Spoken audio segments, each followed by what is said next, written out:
이스라엘의 역사를 보면 하나님을 잘 섬기다가도 금방 죄악에 빠지는 일이 잦았습니다. 그때마다 하나님은 선지자들을 보내셔서 이스라엘 백성들에게 돌아오라, 회개하라고 말씀하셨습니다. 돌아가면 회복할 수 있고 또 하나님께서 주시는 그 회복의 은혜를 경험할 수 있는데 이스라엘 백성들은 어떻게 돌아가야 하는지 몰랐고 또 자신들이 무엇을 잘못하고 있는지도 몰랐다는 것입니다. 하나님은 이스라엘 백성들이 하나님의 것을 도둑질했다고 책망하십니다. 그래서 그들은 자신들이 어떻게 지금 하나님의 것을 도둑질했냐고 오히려 반문합니다. 하나님은 그들이 11조와 봉헌물을 드리지 않은 것이 하나님의 것을 도둑질한 것이다 라고 말씀하십니다.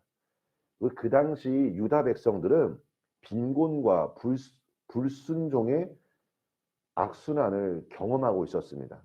이 주변 국가들과의 관계가 복잡해지고 경제가 어려워지다 보니 자연스럽게 11조와 봉헌물이 줄어들게 된 것입니다. 우리가 하나님께서 세우신 어떠한 그 원칙을 보면 11조는 하나님의 일을 감당하는 레위인 지파의 몫이었습니다. 그런데 이스라엘 백성들이 11조를 드리지 않음으로 인해 레위인들은 살기 위해 흩어질 수밖에 없었고 또 성전의 직무가 차질을 빚게 된 것입니다. 또한 제사장들은 재물을 가지고 부정을 저지르게 되고 또 심지어는 부자들에게 찾아가 아첨하는 행동을 보이게 된 것입니다. 그러니까 이 모습은 이 불신앙과 함께 점점 더 악순환에 빠져들고 만 것입니다.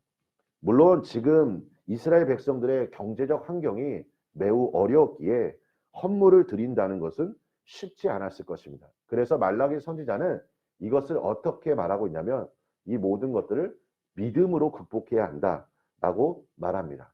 또한 느헤미야 선지자는 민장들을 꾸짖어서 레위 사람들이 직무에 전념하도록 하였습니다. 오늘날 우리 신앙을 속박하고 무너뜨리게 하는 근본적인 이유가 있다면 물질일 것입니다. 사실 목회자로서 이 헌금에 대한 설교를 한다는 것은 참 부담스럽기도 합니다. 왜 그러냐면 신앙이 연약한 지체들도 있고 또 물질 때문에 교회를 떠나가는 분도 있고 또 상처받는 분들도 있기 때문입니다. 하지만 성경은 이 재정에 대해 분명히 말하고 있고 우리가 이 물질 앞에서 물질을 다스리고 물질의 앞에 자유해야 한다는 것을 전하고 있기 때문입니다. 사무엘상 7장에 보면 이스라엘 백성들이 미스바에 모였다는 것을 듣고 블레셋 사람들이 이스라엘 백성들을 공격하기 위해 준비합니다. 그래서 이스라엘 백성들이 두려워합니다. 두려워한 나머지 사무엘에게 찾아가서 하나님 앞에 예배를 드리고 또 자신들을 구원해 달라고 요청합니다.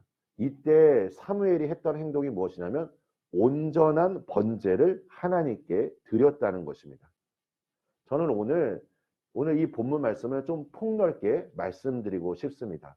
우리가 하나님 앞에 예배를 드릴 때 신앙생활을 할 때 온전한 신앙인으로서 나아가고 있는지 한번 스스로를 돌아보시길 바랍니다. 마가복음 12장 41절 이후에 보면 예수님께서 사람들이 헌금을 어떻게 하였는지 보고 계셨습니다. 부자는 당연히 많이 헌금을 하게 되었고 가난한 과부는 2렙돈을 드리게 됩니다. 여기서 중요한 것은 무엇일까요? 내가 물질을 많이 하나님 앞에 드린 것이 중요한 것이 아닙니다. 예수님께서는 분명히 말씀하셨습니다. 이 과부가 드린 이 2렙돈이 부자가 드린 것보다 더 많이 드렸다고 말합니다. 물질을 많이 드린 사람들이 가질 수 있는 함정이 무엇이냐면 나의 의를 드러내려는 것입니다.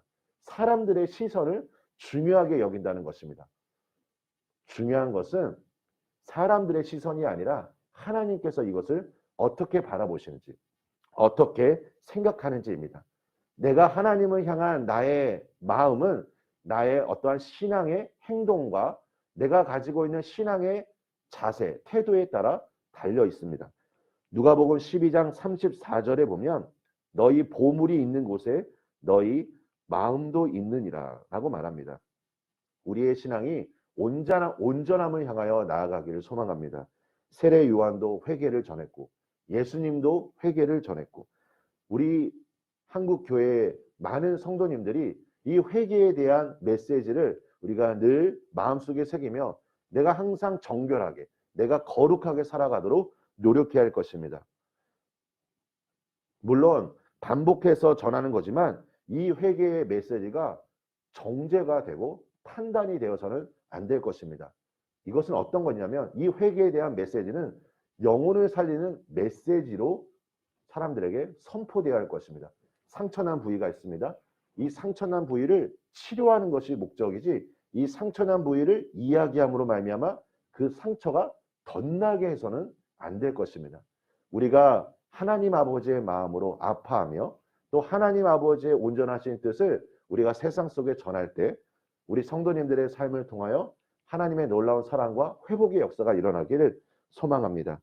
오늘 내가 결단할 때 우리 하나님께서 성도님들의 삶을 축복해 주시고 또 성도님들을 통하여 세상 많은 사람들에게 하나님의 살아계심이 드러나시기를 예수님의 이름으로 축원합니다. 우리 함께 기도하겠습니다. 하나님 아버지 주님 감사합니다. 아버님 새벽 시간에 나와 주님께서 우리에게 원하시는 하나님의 뜻이 무엇인지를 알길 소망합니다. 하나님 우리가 어떠한 것이든지 간에 우리의 신앙을 올가매고 있는 것이 있다면 우리를 자유케 하지 못하는 것이 있다면 주여 우리가 이것을 믿음으로 극복할 수 있도록 성령님 우리를 도우시고 우리와 함께하여 주시고 또 믿음이 연약한 지체들을 위하여 우리가 하나님 아버지의 마음으로 함께 기도하며 그들을 위해 사랑하고 그들을 격려할 때 우리 반석교회 모든 공동체가 합력하여 하나님 주시는 그 비전을 향하여 한 마음으로 나아갈 수 있도록 주여 축복하여 주시옵소서. 예수님의 이름으로 기도합니다. 아멘.